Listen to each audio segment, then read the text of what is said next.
Hello बच्चों, कैसे आप सब लोग। हम जैसा कि आप जानते हैं हम पढ़ रहे थे क्लास 7 का चैप्टर नंबर फर्स्ट पार्थों में पोषण। ठीक है, पार्थों में पोषण के बात करने से पहले हमने बात की थी कि जीव कितने प्रकार के होते हैं। दो प्रकार के, तो स्वपोषी और दूसरे परपोषी। स्वपोषी जीव किसे कहते हैं? हमने कहा था वह प्राणी या वे सजीव जो अपना भोजन स्वयं बनाते हैं, क्या कहलाते हैं? स्वपोषी कहलाते हैं। और सेकंड पढ़ा था कि वे प्राणी या वे सजीव जो अपने भोजन के लिए दूसरे जीवों पर निर्भर रहते हैं, वे क्या कहलाते हैं? विषम पोषी कहलाते हैं।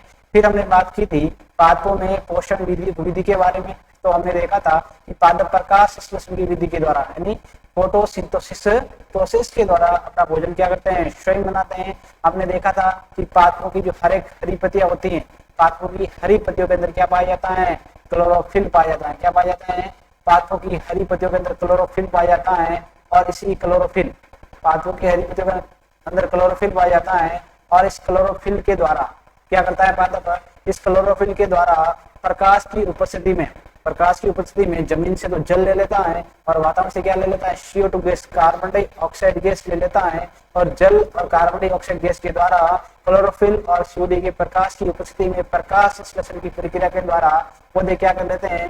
कार्बोहाइड्रेट बना लेते हैं। यानी यहाँ पर क्या बना लेते हैं? ग्लूकोज बना लेते हैं। ग्लूकोज एक कार्बोहाइड्रेट है, कार्बोहाइड्रेट ग्लूकोज बना लेते हैं और ऑक्सीजन गैस क्या करते हैं? छोड़ते हैं। और ये कार्बोहाइड्रेट ग्लूकोज होती है, यही पौधों का क्या होता है? भोजन होता है। ये क्या होता है? पौधों के लिए भोजन होता है। इस प्रकार पौधे जो होते हैं अपना भोजन स्वयं बना लेते हैं। किस प्रक्रिया के द्वारा?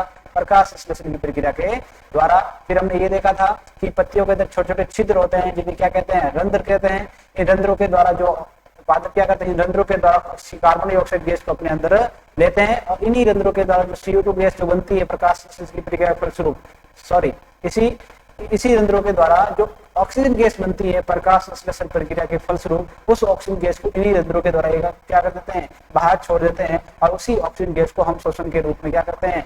ग्रहण करते हैं। रंध्रों की संरचना के बारे में देखा था। तो ये प्रकाश संश्लेषण की प्रक्रिया, इसके बारे में देखा था। आइए आज आगे बढ़ते हैं। और अगला चैप्टर पढ़ने से पहले आपको एक पैराग्राफ रह गया, कोशिकाएं। देखो कोशिकाओं के बारे में जरा जान लेते हैं। कोशिकाएं क्या होती है? देखो यहाँ पर देखिएगा जरा कि सजीव जो कोई भी सजीव है, कोई भी क्या है? सजीव है। कोई भी सजीव है, सजीव में क्या होगा कि कोई भी सजीव का जो शरीर है, उसकी बॉडी है, उस किससे मिलकर बनी होती है? कि किसी भी सजीव का शरीर जो उसकी बॉडी है वो कोशिकाओं से मिलकर बनी होती है। किससे मिलकर? कोशिकाओं से मिलकर बनी होती है। तो कोशिका जो होती है, ये जो कोशिका जो होती है वो शरीर की यानी सजीव के शरीर की संरचनात्मक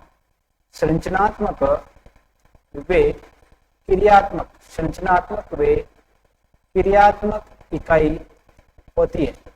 कोशिका जो होती है सजीव के शरीर की संरचनात्मक और क्रियात्मक इकाई होती है कि इन छोटी छोटी कोशिकाओं से मिलकर ही सजीव का शरीर बना होता है। और सजीव के शरीर में जो काम करती है, ठीक है, उसकी वृद्धि विकास के लिए जो जिसकी वृद्धि होती है, इसका विकास होता है, इसका डेवलपमेंट होता है, वो भी कौन है? कोशिका है। इसलिए क्रियात्मक काम करने के लिए भी कोशिका होती है और संरचना जिससे मिलकर बनी है वो भी क्या है? कोशिका है। ठीक है, तो देख किस प्रकार बना होता है? देखो सजीव का शरीर बहुत सारी कोशिकाएं में या फिर मैं कह सकता हूँ 2 या 2 से अधिक कोशिकाएं। कोशिका प्लस कोशिका, कोशिका प्लस कोशिका, 2 या 2 से अधिक कोशिकाएं मिलकर क्या बनाती हैं? उत्तक बनाती है। क्या बनाती है? 2 या 2 से अधिक कोशिकाएं मिलकर उत्तक बनाती है।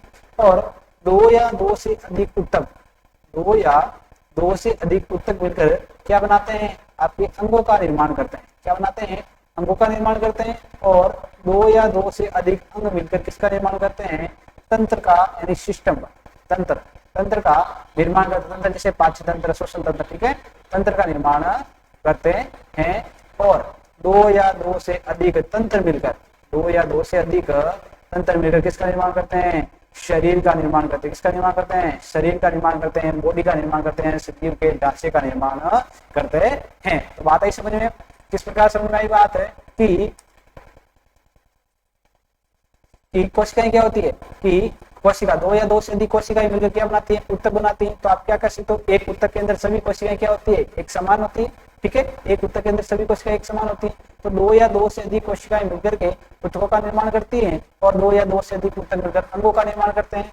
ठीक है, अंग जैसे आपके हाथ है, पैर है, ठीक है, और दो या दो से अधिक अंग मिलकर के किसका निर्माण करते हैं, तंत्र का निर्माण करते हैं। श्वसन तंत्र है, पाचन तंत्र है, उत्सर्जन तंत्र है, रक्त परिसंचरण तंत्र है, ठीक है, जनन तंत्र है, विभिन्न प्रकार के तंत्रों का निर्माण करते हैं। और जब ये सारे विभिन्न प्रकार के तंत्र किसी एक ढांचे में व्यवस्थित हो जाते हैं, जब ये विभिन्न प्रकार के तंत्र किसी एक ढांचे में व्यवस्थित हो जाते हैं तो उसी ढांचे को हम क्या बोलते हैं, शरीर बोलते हैं। उसी ढांचे को हम क्या बोलते हैं, बॉडी बोलते हैं। वही किसका शरीर होता है, एक सजीव का शरीर होता है। किसका शरीर होता है, सजीव का। पेड़ पौधे हैं या जीव जंतु प्राणी वगैरह है, ठीक है। देखिए कोशिकाओं के बारे में आपने देखा कि इमारतें ईंटों से बनती हैं, इसी प्रकार सजीवों का शरीर सूक्ष्म इकाइयों से बनता है। जिस प्रकार किसी बड़ी बिल्डिंग बहुत बड़ी होती है लेकिन उसको बनाने में छोटी छोटी ईंटें काम में आती हैं, उसी प्रकार शरीर बड़ा होता है लेकिन शरीर को बनाने में छोटी छोटी कोशिकाएं जुड़ी हुई होती हैं, ठीक है। जो कोशिका कहलाती हैं, कोशिकाओं को सूक्ष्मदर्शी द्वारा देखा जा सकता है। कोशिकाएं तो छोटी होती है जिसे आप खुली आंखों से नहीं, नग्न आंखों से नहीं देख सकते, इन्हें आप सूक्ष्मदर्शी के द्वारा देख सकते हैं। आगे देखिए, कुछ जीव मात्र एक कोशिका के बने होते हैं। कोशिका एक पतली बाह्य संरचना द्वारा घिरी होती है। कुछ जीव क्या बोलते हैं, एक कोशिकीय होते हैं। एक कोशिकीय जीव जो होते हैं वो क्या करते हैं, सिर्फ एक कोशिकाओं से मिलकर बने थे। एक कोशिकीय कैसे जीव, एक कोशिकीय जीव, जैसे आपने अमीबा के बारे में सुना होगा, अमीबा है, यूग्लिना, एक कोशिकीय जीव। एक कोशिकीय जीव कौन कौन से हुए, देखो जैसे अमीबा है, जैसे कौन से आपके अमीबा सुना होगा, यूग्लिना, अमीबा और यूग्लिना जो है ये एक कोशिकीय जीव है, एक कोशिकाओं से मिलकर बने होते हैं। आगे देखिए, कोशिका एक पतली बाह्य संरचना द्वारा घिरी होती है जिसे कोशिका झिल्ली कहते हैं। कोशिका जो होती है, जैसे मैंने कहा ये कोई कोशिका है, ठीक है, ये कोशिका है। और कोशिका जो ये बाहरी भाग है, कोशिका का ये जो बाहरी भाग है ये क्या कहलाता है, कोशिका झिल्ली। क्या कहलाता है, कोशिका झिल्ली कहलाता है, ठीक है। ये बाहरी भाग कोशिका झिल्ली कहलाता है, ठीक है, कोशिका झिल्ली कहते हैं। इसमें केंद्र में स्थित एक सुस्पष्ट संरचना होती है, इसे केंद्र कहते हैं। इस कोशिका के केंद्र में बीच में एक सुस्पष्ट संरचना होती है, ये क्या कहलाता है, कोशिका का केंद्र कहलाता है। क्या कहलाता है, कोशिका का केंद्र कहलाता है, ठीक है। केंद्र चारों ओर से जेली के समान एक पदार्थ से घिरा हुआ होता है, इसे कोशिका द्रव्य कहते हैं। केंद्र के चारों ओर देखो, कोशिका झिल्ली और केंद्र, इन दोनों के बीच में, कोशिका झिल्ली और ये केंद्र, इन दोनों के बीच में यहाँ पर, इसलिए कि कोशिका झिल्ली और केंद्र इन सब के बीच में यहाँ पर एक गोंद जैसा पदार्थ, थोड़ा गोंद जैसा चिकना पदार्थ होता है। और इस गोंद जैसे चिकने पदार्थ को क्या बोला जाता है, कोशिका द्रव्य। क्या बोला जाता है, कोशिका द्रव्य कहा जाता है। तो बात आई समझ में। देखो कोशिका में कितने भाग हो गए, कोशिका का जो बाहरी भाग होता है कोशिका झिल्ली कहलाता है, ठीक है। कोशिका का बाहरी भाग कोशिका झिल्ली कहलाएगा, ठीक है। कोशिका का जो केंद्रीय वाला भाग है, बीच वाला भाग है, वो क्या कहलाता है, केंद्र कहलाता है। और कोशिका झिल्ली और केंद्र के बीच में एक द्रव भरा रहता है, गोंद जैसा गाढ़ा द्रव भरा रहता है, चिपचिपा पदार्थ भरा रहता है, इसे क्या बोलते हैं, कोशिका द्रव्य कहा जाता है। बात आई समझ में। ये कोशिका का आर्य बता रखा है, देखो ये अंदर की तरफ केंद्र है, ये अंदर भरा हुआ कोशिका द्रव्य हो गया, और ये बाहर के जो कोशिका झिल्ली हो गई। अब देखो यहाँ पर कोशिकाओं का आकार अलग अलग है, कोशिकाओं का आकार निश्चित नहीं होता, ठीक है। कुछ कोशिकाएं गोल होती है, कुछ अमीबा के अनिश्चित आकार की होती है, कुछ ऐसी रेखीय होती है, ठीक है। इस प्रकार की कोशिकाएं होती है, ठीक है। तो कोशिकाओं का आकार अलग अलग प्रकार का हो सकता है, ठीक है। आगे देखिए, यहाँ से तो हमने पढ़ लिया था। अब बात करते हैं यहाँ से। देखिए यहाँ से बूझों ने देखा कि कुछ पादपों की पत्तियां गहरी लाल, बैंगनी तथा अथवा भूरे रंग की होती है। वे जानना चाहते हैं क्या इन पत्तियों में भी प्रकाश संश्लेषण होता है। देखो जहां पर क्लोरोफिल होगा, जहां पर क्या होगा, जहां पर क्लोरोफिल होगा वहां पर पादप की, वहां का रंग कैसा होगा, हरा कलर का होगा। वहां का होगा हरा कलर का होगा। लेकिन आपने देखा कुछ पादपों की पत्तियों का रंग हरा नहीं होता, जैसे यहाँ पर लिखा बैंगनी, लाल, भूरा रंग का होता है, ठीक है। तो वहां पर क्या होगा कि उन पादपों के तने वगैरह जो होते हैं, ठीक है, उन पादपों के तने वगैरह होते हैं वो हरे कलर के होते हैं। तो यहाँ पर इन पादपों में जो क्या होगा, ये पादप है, इन पादपों का तना जो होगा वो हरा कलर का होगा। और यहाँ पर प्रकाश संश्लेषण की प्रक्रिया कहाँ पर होगी, यहाँ पर तने में होगी। यहाँ पर प्रकाश संश्लेषण की जो प्रक्रिया होती है वहां पर पत्तियों में नहीं होकर के, प्रकाश संश्लेषण की प्रक्रिया पत्तियों में नहीं होकर के उसके तने या पौधे के किसी अन्य भाग के अंदर होती है, ठीक है, जहां पर क्लोरोफिल पाया जाता है। आगे देखिए, पत्तियों के अतिरिक्त पादपों के दूसरे हरे भागों जैसे कि हरे तने, हरी शाखाओं में भी प्रकाश संश्लेषण होता है। बहुतले पादपों में वाष्पोषण द्वारा जल को क्षय कम करने के लिए पत्तियां शल्क अथवा शूल के रूप हो जाती हैं। इन पादपों के तने हरे होते हैं जो प्रकाश संश्लेषण कार्य करते हैं। देखो मरुस्थलीय पादपों में क्या होता है, मरुस्थल मतलब रेगिस्तान के अंदर, वहां पर आपने देखा होगा पादपों के अंदर पत्तियां नहीं होती, वहां पर पादपों के अंदर क्या नहीं होती, पत्तियां नहीं होती है, वहां पर पादपों का रंग सॉरी पादपों के अंदर पत्तियां नहीं होती और वहां पर क्या होता है कि पत्तियों की जगह लंबे लंबे क्या होते हैं, कांटे होते हैं। तो वहां पर क्या होगा, जैसे कोई पौधा है वहां पर क्या होगा, जैसे ये पौधे इस प्रकार के होते हैं, कैक्टस वगैरह आपने देखे होंगे रेगिस्तान के अंदर, ठीक है। यहाँ पर क्या होगा, पत्तियों की जगह क्या होंगे, आपने देखे होंगे कांटे देखे होंगे लंबे कैक्टस वगैरह पे, ठीक है। देखें लंबे लंबे क्या होते हैं, कांटे होते हैं, ठीक है। वहां पर क्या होगा, हरा रंग किसका होगा, वहां पर हरा रंग, पत्तियां तो होती नहीं है और पत्तियों का रंग कैसा होता है, पत्तियां तो होती नहीं है और पत्तियों के रूप में क्या होते हैं, कांटे होते हैं। तो यहाँ पर जो ये तना है, ये तना, ये वाला ये भी तना है, ये शाखाएं और तने हैं। तना जो है इन पौधों का, इन शाखाओं और तनों का रंग कैसा होता है, हरा रंग होता है, ठीक है। इन शाखाओं और तनों का रंग कैसा होता है, हरा रंग होता है। और यहाँ पर प्रकाश संश्लेषण की प्रक्रिया कहाँ पर होती है, इन पौधों के अंदर, इन शाखाओं और तनों के अंदर होती है। तो जरूरी नहीं कि प्रकाश संश्लेषण की प्रक्रिया सिर्फ पत्तियों के अंदर ही होती है, कुछ पादपों के तने और शाखाएं भी हरे रंग की होती है जिनके अंदर क्लोरोफिल पाया जाता है। तो इन शाखाओं और तनों के अंदर भी प्रकाश संश्लेषण की प्रक्रिया हो सकती है, ठीक है। और यहाँ पर मरुस्थलीय पादपों में ये पत्तियां क्यों नहीं पाई जाती, कांटे क्यों होते हैं, तो ये मरुस्थलीय पादपों में पत्तियां इसलिए होती है क्योंकि वहां पर देखो पत्तियों के अंदर हमने कहा था ये रंध्र होते हैं, पत्तियों के अंदर यहाँ पर क्या होते हैं, ये छोटे छोटे छिद्र रंध्र होते हैं। इन रंध्रों के द्वारा क्या निकलती है, CO2 गैस अंदर आती है। इन रंध्रों के द्वारा CO2 गैस तो क्या आती है, अंदर आती है। बाहर क्या निकलती है, आपकी ऑक्सीजन गैस बाहर निकलती है, ठीक है। साथ में जो जड़ों के द्वारा पानी जाएगा, जड़ों के द्वारा पानी कहाँ जाएगा, जैसे ये पौधा है, ठीक है, ये पौधा और ये पौधे की पत्ती है, ठीक है। तो ये जड़ है, जमीन के द्वारा पानी कहाँ जाएगा, तने के पास, तने से शाखाओं के पास, और शाखाओं के पास में से होता हुआ पानी कहाँ पर जाएगा, पत्ती के पास में। और जो ज्यादा पानी होगा, वो ज्यादा पानी जो होगा वो इस रंध्रों के द्वारा यहाँ से क्या निकल जाएगा, बाहर निकल जाएगा, ठीक है। यहाँ पर क्या होगा कि यहाँ पर शाखा, ये जो रंध्र है, इन रंध्रों के द्वारा यहाँ पर जो एक्स्ट्रा पानी है, रंध्रों के द्वारा एक्स्ट्रा पानी जो है वो यहाँ से क्या निकल जाएगा, H2 जो है यहाँ से बाहर निकलता रहेगा। तो रेगिस्तान के अंदर पानी की वैसे ही कमी होती है, तो अगर पानी बाहर निकल गया तो पौधे के पास क्या बचेगा, इसीलिए यहाँ पर क्या नहीं होते, पत्तियां होती नहीं, पत्तियां नहीं होगी तो ये रंध्र भी क्या नहीं होंगे, पत्तियां नहीं होगी तो ये रंध्र भी नहीं होंगे, और रंध्र नहीं होंगे तो यहाँ पर पानी क्या नहीं होगा, बाहर नहीं निकलेगा।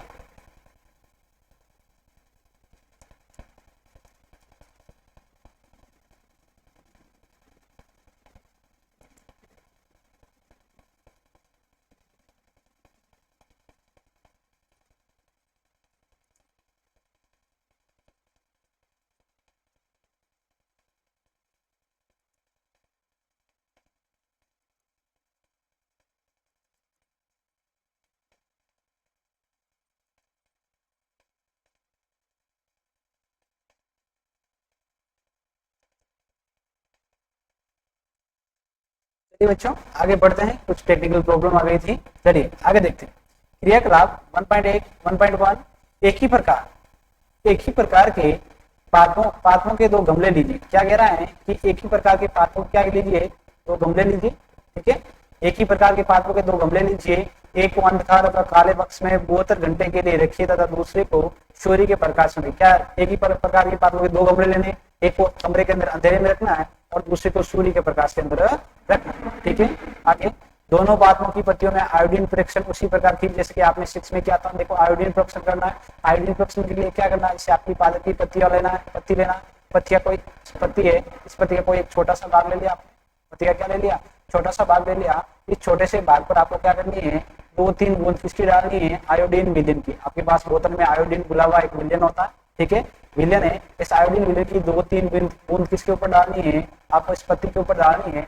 पत्ती के ऊपर जब आयोडीन विलयन की 2-3 बूंद डालोगे तो आप क्या दे रखोगे कि पत्ती का रंग कैसा हो जाएगा, पत्ती का रंग जो है बैंगनी कलर का हो जाएगा। क्या हो जाएगा, पत्ती का रंग बैंगनी कलर का हो जाएगा, ठीक है। तो इसका मतलब क्या हो, पत्ती का रंग अगर बैंगनी रंग का हो गया, पत्ती का रंग अगर बैंगनी रंग का हो गया तो बैंगनी रंग का हो गया, इसका मतलब यहाँ पर क्या हुआ, बैंगनी रंग का हुआ, इसका मतलब यहाँ पर पत्ती के अंदर क्या मौजूद है, स्टार्च मौजूद है। क्या है यहाँ पर पत्ती के अंदर क्या मौजूद है, स्टार्च, ठीक है। स्टार्च यानी शर्करा जो है वो आपने स्टार्च शर्करा या आपके तो कार्बोहाइड्रेट मौजूद है, ठीक है।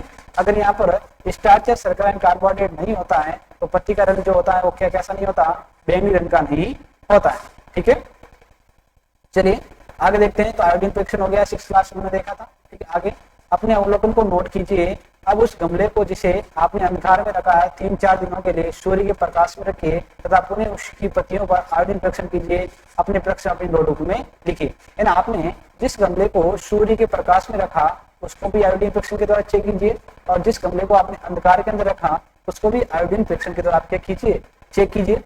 आगे देखिए, हरी पत्तियों के अतिरिक्त अन्य वर्ण यानी रंग की पत्तियों में भी क्लोरोफिल होता है, ठीक है, परंतु इन पत्तियों में उपस्थित लाल, भूरे अथवा अन्य वर्ण क्लोरोफिल के हरे रंग का प्रचालन कर देते हैं, अर्थात ढक लेते हैं। इन पत्तियों में भी प्रकाश संश्लेषण होता है। यानी अगर पत्तियों का रंग अलग, कोई लाल है, पीला है, भूरा है अथवा कोई अलग कलर का है, ठीक है, तो वहां पर क्या होता है कि वहां पर क्लोरोफिल तो होता है, ठीक है, वहां पर क्लोरोफिल तो होता है, लेकिन वो अन्य जो रंग जो है, जो अन्य रंग है वो क्या कर लेता है, क्लोरोफिल वाले हरे रंग को क्या कर लेता है, ढक लेता है, उसके स्थान ले लेता है।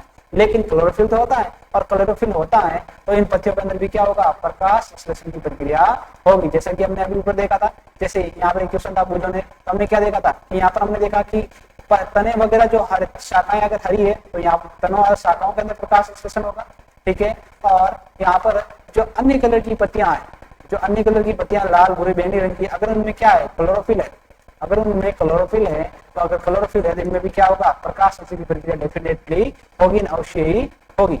आगे देखो, आपने गीली दीवारों पर, तालाब अथवा ठहरे हुए जलाशय में हरे अवपंखी काई जैसे पादप देखे होंगे। ये सामान्य कुछ जीवों की वृद्धि के कारण होते हैं जिन्हें शैवाल कहते हैं, ठीक है। आपने देखा होगा तालाब है, कोई आपका पौध वगैरह भरा हुआ है, ठीक है, तो उसके आसपास किनारों पर आपने देखा हरे हरे कलर की एक काई जम जाती है, हरे हरे कलर की, जिससे आप साधारण भाषा क्या बोलते हैं, लील कहता है ना कि लील जम गई, ठीक है, तो हरे हरे कलर की जो काई जम जाती है वो क्या एक प्रकार का शैवाल है, वो एक प्रकार क्या होता है, वो एक प्रकार का शैवाल होते हैं। क्या आप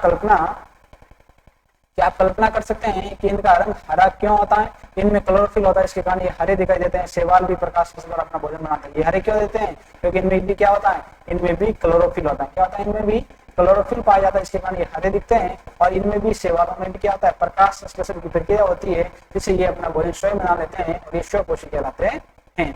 आगे देखिए, पादपों में कार्बोहाइड्रेट के अतिरिक्त अन्य खाद्यों का संश्लेषण, ये पादपों में ये प्रकाश संश्लेषण की प्रक्रिया, कार्बोहाइड्रेट तो बन गया, कार्बोहाइड्रेट ग्लूकोज तो बन गया, इसके अलावा जो अन्य खाद्य पदार्थ हैं वो पादपों के अंदर कैसे बनते हैं। देखो, आपने अभी पढ़ा कि प्रकाश संश्लेषण प्रक्रम द्वारा पादप कार्बोहाइड्रेट का संश्लेषण होते हैं। प्रकाश संश्लेषण की प्रक्रिया के द्वारा मैंने कहा पादप क्या बना लेते हैं, ग्लूकोज बना लेते हैं, कार्बोहाइड्रेट बना लेते हैं, ठीक है। आगे कार्बोहाइड्रेट कार्बन, हाइड्रोजन और ऑक्सीजन से मिलकर बनता है। कार्बोहाइड्रेट जो होता है वो यानी ग्लूकोज, तो C6H12O6 फॉर्मूला लिखा था, तो इसमें क्या देखो, C यानी कार्बन, C का मतलब क्या हो गया, कार्बन, H यानी क्या हो गया, हाइड्रोजन, और O का मतलब क्या हो गया, ऑक्सीजन।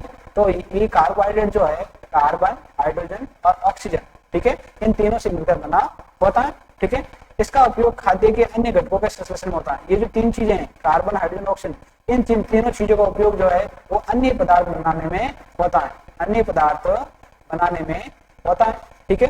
परंतु प्रोटीन नाइट्रोजनी पदार्थ हैं जिनमें कार्बन, ऑक्सीजन और हाइड्रोजन के अतिरिक्त नाइट्रोजन भी होता है। पादपों को नाइट्रोजन कहाँ से प्राप्त होते हैं, लेकिन आपकी जो प्रोटीन है उन प्रोटीन के अंदर देखो कार्बन, हाइड्रोजन, ऑक्सीजन तो होता ही है, लेकिन साथ साथ में क्या होती है, एन यानी नाइट्रोजन, एन मतलब नाइट्रोजन भी होती है। तो पादपों को ये नाइट्रोजन कहाँ से मिलती है, आइए जरा इसके बारे में पता करते हैं।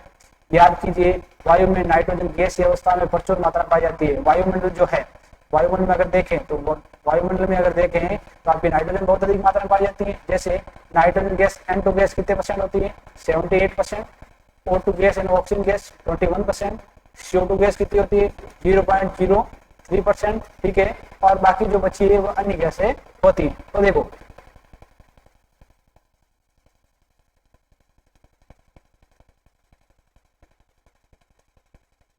टेक्निकल प्रॉब्लम आ रही है, चलिए आगे।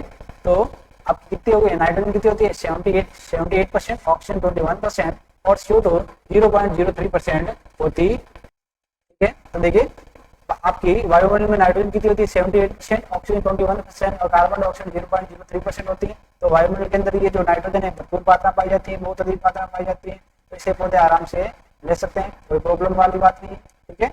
चलिए आगे देखिए कि परंतु पादप इसका अवशोषण इसी रूप में नहीं कर सकते, यानी आपकी वायुमंडल में जो नाइट्रोजन पाई जाती है इसको जो पादप डायरेक्टली नहीं ले, पादप जो है इसको डायरेक्टली नहीं ले सकते हैं। तो कैसे लेते हैं, देखिए कि मिट्टी में कुछ विशेष जीवाणु होते हैं जो गैसीय नाइट्रोजन को उपयोगी यौगिक में परिवर्तन कर मृदा में निर्मुक्त करते हैं। ये विलेय पदार्थ पादपों द्वारा जल के साथ अवशोषित कर लिए जाते हैं। संभवतः आपने देखा कि किसान अपने खेत में उर्वरक का तथा खाद डालते हैं जिनमें नाइट्रोजन पदार्थ की प्रचुरता होती है। इस प्रकार अन्य संकटों के साथ पादपों की नाइट्रोजन की मांग की आपूर्ति हो जाती है। इसके पश्चात पादप खाद्य के अन्य समूह जैसे प्रोटीन व वसा का संश्लेषण करते हैं।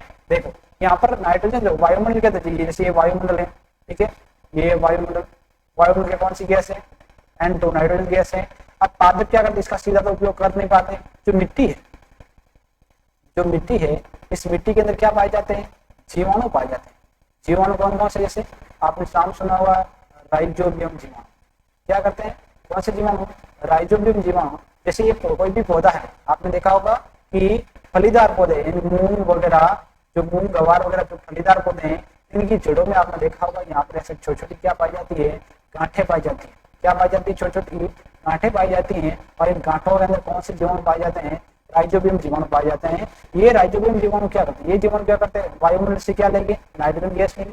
वायुमंडल से क्या लेंगे, नाइट्रोजन गैस लेंगे। और ये नाइट्रोजन गैस को इसके यौगिकों में, यानी नाइट्रोजन गैस को नाइट्रोजन के यौगिकों में, नाइट्रोजन के यौगिक, इसके नाइट्रोजन गैस को नाइट्रोजन यौगिकों में बदल देंगे। और नाइट्रोजन यौगिक, ये जो नाइट्रोजन यौगिक यहाँ पर बने हैं, इनको कौन पानी के साथ में कौन अवशोषित कर लेगा, पादप जो है यहाँ पर मिट्टी के अंदर बने नाइट्रोजन यौगिकों को पानी के साथ में क्या कर लेते हैं, अवशोषित कर लेते हैं। और पानी के साथ में अवशोषित करने के बाद में ये पादप क्या करते हैं, नाइट्रोजन, कार्बन, हाइड्रोजन और ऑक्सीजन, इन सब का उपयोग करके क्या बनाते हैं, इन सब का उपयोग करके प्रोटीन बना लेते हैं, वसा बना लेते हैं, ठीक है, प्रोटीन वसा बना लेते हैं, ग्लूकोज बना लेते, कार्बोहाइड्रेट बना लेते हैं, या कुछ अन्य पदार्थ भी क्या कर लेते हैं, खाद्य पदार्थ बना लेते हैं। और इस प्रकार अपने क्या करते हैं, इस प्रकार अपने भोजन की आपूर्ति कर लेते हैं। और ये इन जीवाणुओं के द्वारा इस वायुमंडलीय नाइट्रोजन का उपयोग करके नाइट्रोजन का यौगिक बनाना, ये जो प्रक्रिया होती है, या क्या ये प्रक्रिया क्या कहलाती है, ये प्रक्रिया नाइट्रोजन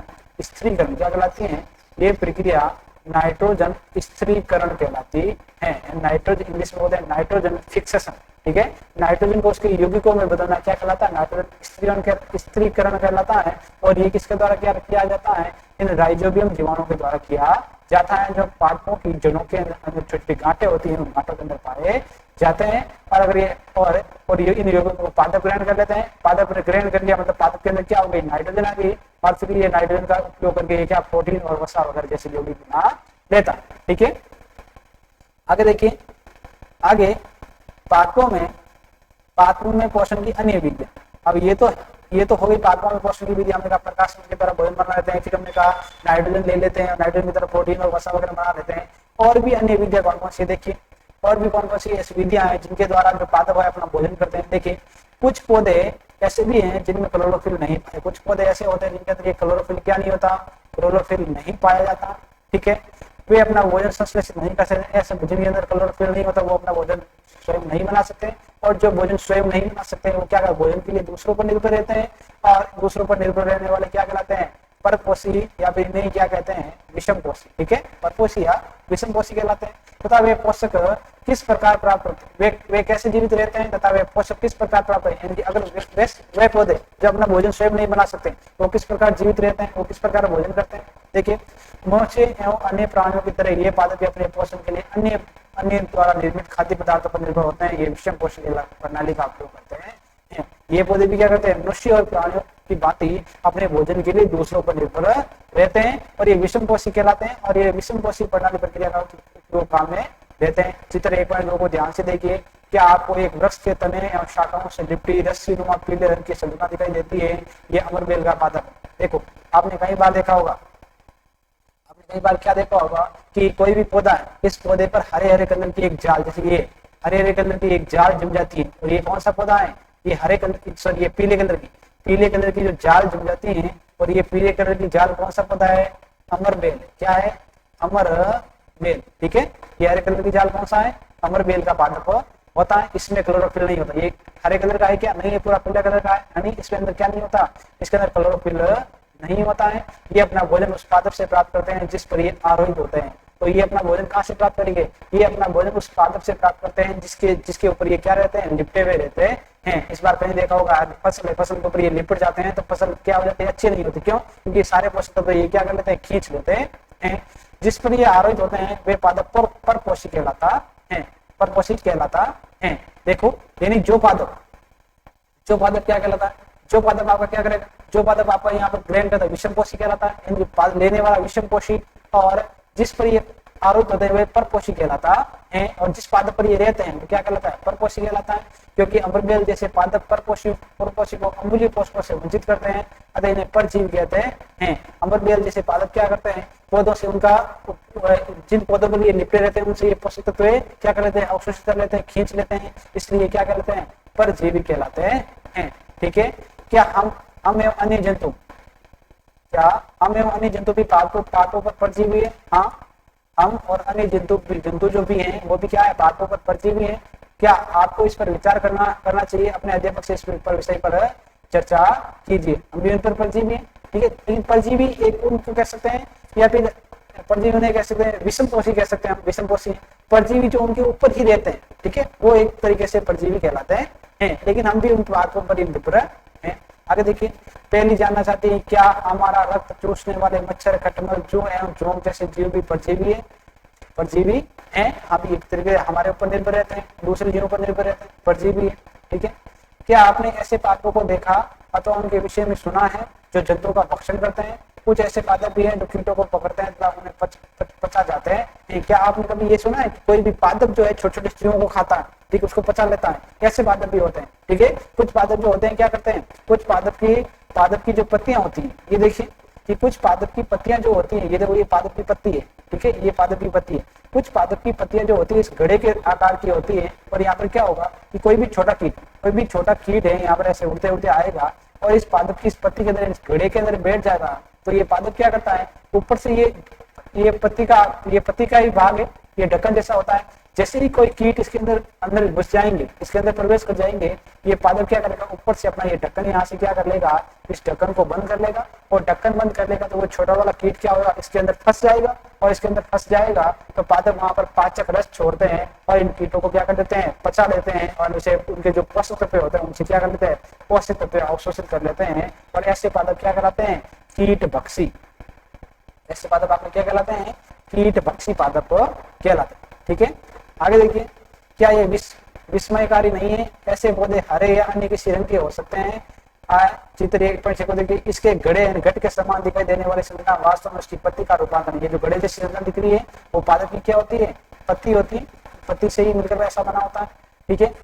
पत्ते का शीर्ष भाग घड़े का ढक्कन बनाता है। पत्ती का जो शीर्ष भाग होता है वो घड़े का ढक्कन बनाता है। ये देखिए। ठीक है। घड़े के अंदर अनेक रोम होते हैं जो नीचे की ओर ढल के रहते हैं, अर्थात अधोमुखी होते हैं। इसके अंदर क्या होता है, ये जो घड़ा है, ये जो ऐसा इस प्रकार घड़ा होता है, इस घड़े के अंदर ये ऐसे रोम होते हैं, यानी बाल के समान संरचना होती है जो नीचे की ओर रहती है। नीचे की ओर क्यों रहती है कि कोई भी कीट आएगा तो इसके अंदर नीचे तो आसानी से चला जाएगा, लेकिन इन बालों के अंदर फंसने के कारण ये वापस ऊपर नहीं आ पाता है। ठीक है। आगे देखिए, जो नीचे की ओर ढले जाते हैं अर्थात अधोमुखी होते हैं, जब कोई कीट घड़े में प्रवेश करता है तो ये उसके रोमों के बीच फंस जाता है। इसके जो ऐसे ये बाल होते हैं, ये कीट इन बालों के अंदर फंस जाता है। ठीक है। घड़े में उपस्थित पाचक रस द्वारा कीटों का पाचन हो जाता है। कीटों का भक्षण करने वाले पादप कीट भक्षी पादप कहलाते हैं। और ऐसे जीव पादप जो कीटों का भक्षण करते हैं क्या कहलाते हैं, कीट भक्षी पादप कहलाते हैं।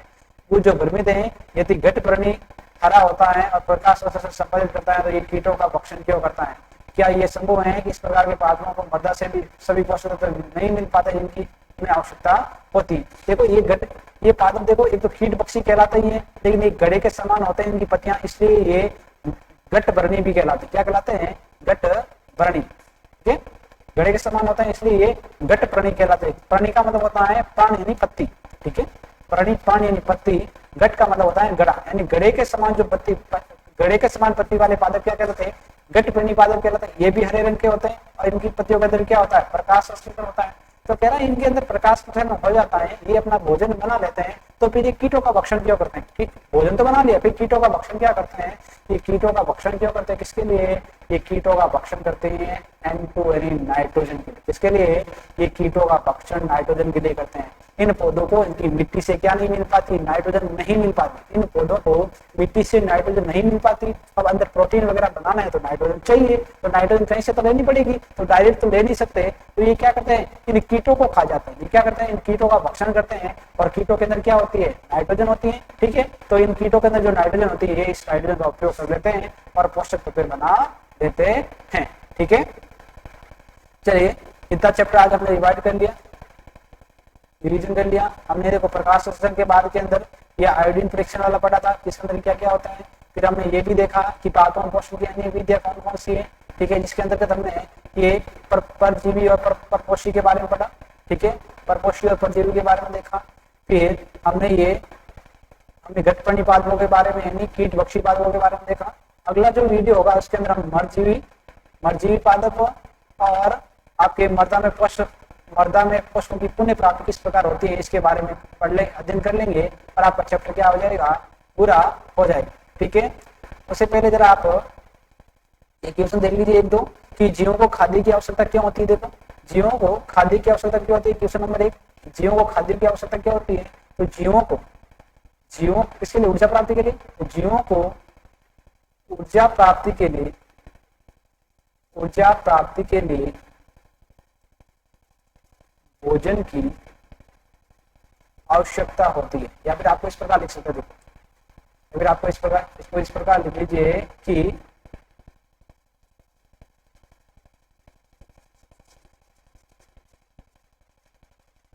इसको इस प्रकार लिखिए कि जीवों को विभिन्न क्रियाकलाप जैसे श्वसन, पाचन, उत्सर्जन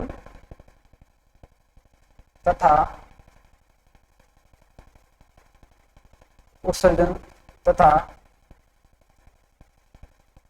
अन्य दैनिक जीवन के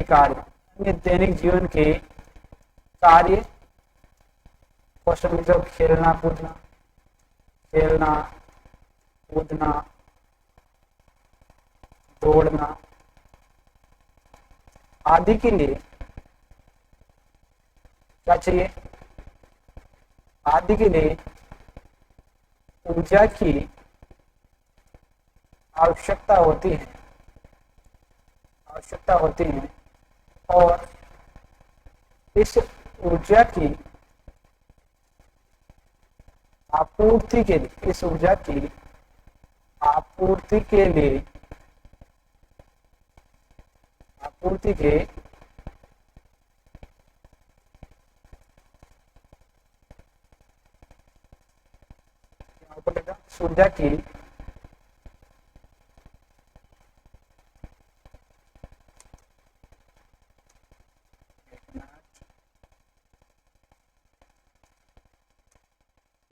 इस ऊर्जा की आपूर्ति के लिए भोजन की आवश्यकता होती है। ठीक है, क्या आप आंसर लिख लीजिएगा किसका आंसर नंबर फर्स्ट का। सेकेंड है परजीवी और मर्दजीवी में अंतर स्पष्ट कीजिए। ठीक है, परजीवी के बारे में हमने देख लिया, मर्दजीवी के बारे में हम कल देखेंगे। ठीक है, तो इसका मैं कल बता दूंगा। परजीवी का क्या होता है? परजीवी वे जीव जो दूसरे पौधों पर जीवन यापन करते, दूसरे पौधों पर रहते हैं और वहीं पर जीव अपना जीवन निकालते हैं, तो परजीवी कहलाते हैं। मर्दजीवी पादप क्या कहलाते हैं? यानी वे जीव या वे पादप वे पादप जो मरे हुए जीव जंतुओं का भक्षण करते हैं या खाते हैं, वो मर्दजीवी कहलाते हैं। ठीक है, ये पढ़ेंगे तो इसका आंसर कल भी दे देंगे। आप देखो, आप पत्ती में मैंने स्टार्च की उपस्थिति का परीक्षण कैसे करेंगे? ठीक है, तो यहाँ पर देखिए हमने देखा कि स्टार्च की कैसे करेंगे। आयोडीन, हम पत्ती में स्टार्च की उपस्थिति का परीक्षण आयोडीन परीक्षण द्वारा करेंगे। पादप की हरी पत्ती पर आयोडीन विलयन की कुछ बूंदें डालने पर पत्ती के उस भाग का रंग बैंगनी हो जाता है।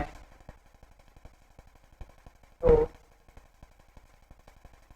बैंगनी हो जाता है अर्थात बैंगनी हो जाता है अर्थात पत्ती अर्थात ठीक है अर्थात पत्ती में स्टार्च उपस्थित है। पत्ती में स्टार्च उपस्थित है। ठीक है और अगर यदि नहीं है अगर बैंगनी रंग नहीं होता तो स्टार्च उपस्थित नहीं है। ठीक है आगे हरे पादपों में खाद्य संश्लेषण प्रक्रम पर संक्षेप विवरण दीजिए। प्रकाश में प्रक्रिया समझानी है इसको अगले वीडियो में करेंगे। किसी परवचित्र की सहायता से जैसे कि पादप भोजन के मूलभूत स्रोत है। यानी किसी एक आप आरेख बनाइए ऐसे अपने हाथों से और जिसमें बताइए कि पादप जो है भोजन के क्या है मूलभूत स्रोत है। तो आपको इसको किस प्रकार बना लोगे देखिए आप यहाँ पर देख लीजिए या फिर आप घर पे ही ड्राइंग कर लीजिए कैसे जैसे आपने यहाँ पर कोई पादप बना दिया।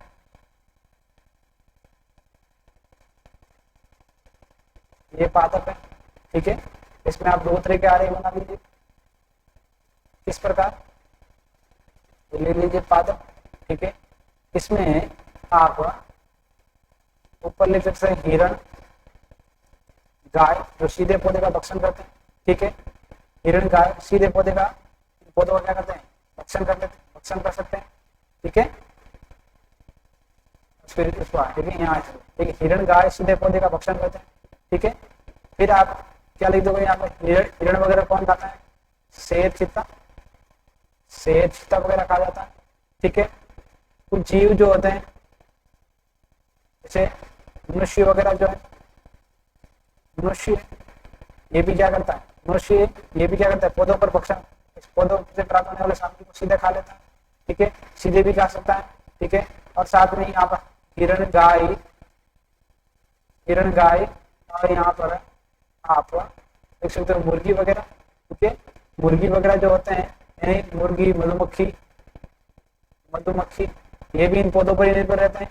इनको ये कौन खा लेता है इनको ये मनुष्य खा लेता है। तो इस प्रकार आप समझा सकते हो कि चाहे सीधे तौर पर या चाहे अप्रत्यक्ष या अप्रत्यक्ष तौर पर तो ये सभी जीव जो होते हैं किस पर पादपों पर निर्भर रहते हैं। ठीक है तो आप अपने होमवर्क में ये पसंद कर लीजिएगा। अगला हम पढ़ेंगे अगले वीडियो के अंदर।